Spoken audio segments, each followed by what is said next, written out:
ಎಲ್ರಿಗೂ ನಮಸ್ಕಾರ, welcome to my channel. ಇವತ್ತಿನ ಈ ವಿಡಿಯೋದಲ್ಲಿ ರುಚಿಯಾಗಿ ಸಂಜೆ ಟೀ ಟೈಮ್ ಸ್ನ್ಯಾಕ್ಸ್ಗೆ ಪೊಟ್ಯಾಟೊ ಸ್ಮೈಲಿ ಅಥವಾ ಆಲೂ ಸ್ಮೈಲಿನ ಈಸಿಯಾಗಿ ಕ್ವಿಕ್ಕಾಗಿ ಯಾವ ರೀತಿ ಮಾಡೋದು ಅನ್ನೋದನ್ನು ಈ ವಿಡಿಯೋದಲ್ಲಿ ನೋಡೋಣ.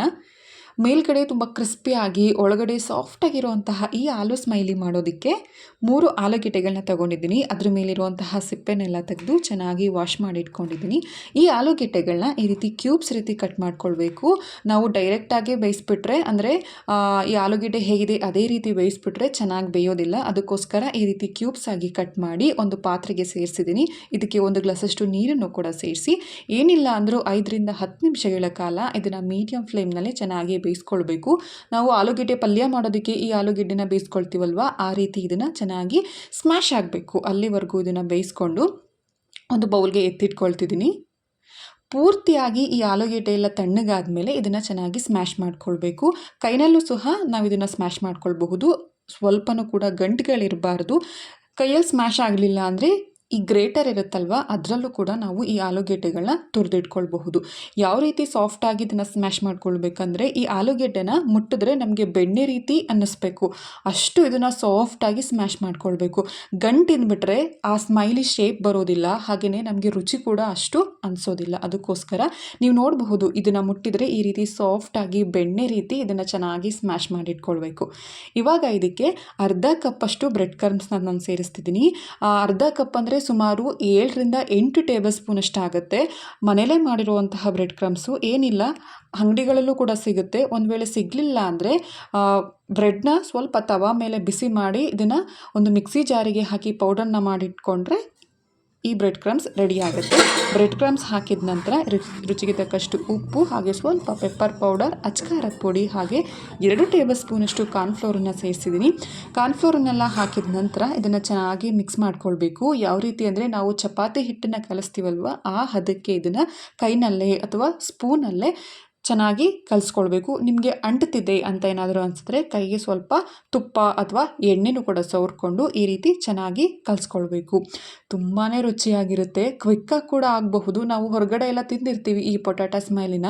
ಮನೆಯಲ್ಲೇ ತುಂಬ ಈಸಿಯಾಗಿ ಮಾಡಿಕೊಟ್ರೆ ಮಕ್ಕಳು ಕೂಡ ಇಷ್ಟಪಟ್ಟು ತಿಂತಾರೆ. ನಮಗೂ ಕೂಡ ಇಷ್ಟ ಆಗುತ್ತಲ್ವ, ಮಕ್ಕಳು ಖುಷಿಯಾಗಿ ಇಷ್ಟಪಟ್ಟು ತಿಂತಾಯಿದ್ರೆ.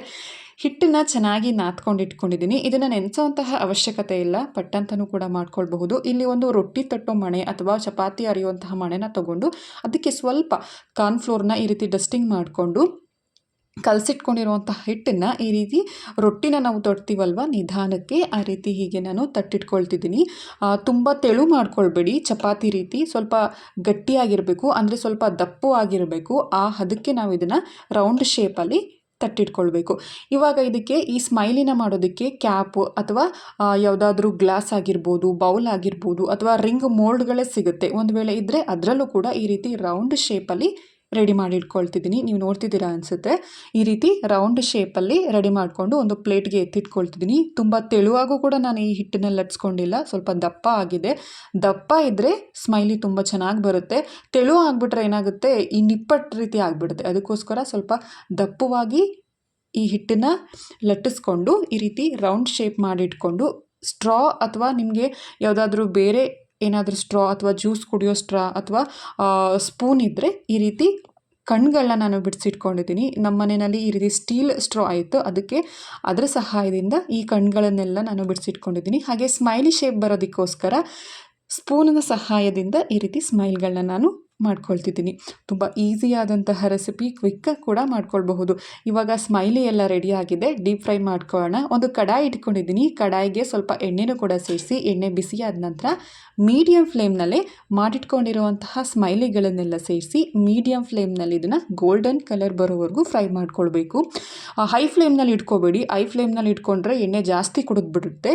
ಬ್ರೆಡ್ ಕ್ರಮ್ಸ್ ಹಾಕಿರೋದ್ರಿಂದ ಒಂಥರ ಕಪ್ಪಗಾಗ್ಬಿಡುತ್ತೆ, ಒಳಗಡೆ ಸಾಫ್ಟಾಗಿ ಬೆಂದಿರೋದಿಲ್ಲ. ಅದಕ್ಕೋಸ್ಕರ ಮೀಡಿಯಂ ಫ್ಲೇಮ್ನಲ್ಲಿ ಇಟ್ಕೊಂಡು ಈ ರೀತಿ ಗೋಲ್ಡನ್ ಕಲರ್ ಅಥವಾ ಬಿಸ್ಕೆಟ್ ಕಲರ್ ಬರೋವರೆಗೂ ಇದನ್ನು ಫ್ರೈ ಮಾಡಿಕೊಂಡು ಇದನ್ನು ಕೆಚಪ್ ಜೊತೆ ಸರ್ವ್ ಮಾಡಿಕೊಂಡ್ರೆ ರುಚಿಯಾಗಿರುವಂತಹ ಕ್ರಿಸ್ಪಿಯಾಗಿರುವಂತಹ ಆಲೂ ಸ್ಮೈಲಿ ಅಥವಾ ಪೊಟ್ಯಾಟೊ ಸ್ಮೈಲಿ ರೆಡಿ ಆಗುತ್ತೆ. ಈ ವಿಡಿಯೋ ಏನಾದರೂ ಇಷ್ಟ ಆಗಿದರೆ ಲೈಕ್ ಮಾಡಿ, ಶೇರ್ ಮಾಡಿ, ಹಾಗೆ ನನ್ನ ಚಾನಲ್ನ ಸಬ್ಸ್ಕ್ರೈಬ್ ಮಾಡಿ, ಪಕ್ಕದಲ್ಲಿರುವಂತಹ ಬೆಲ್ ಐಕನ್ನ ಪ್ರೆಸ್ ಮಾಡಿ.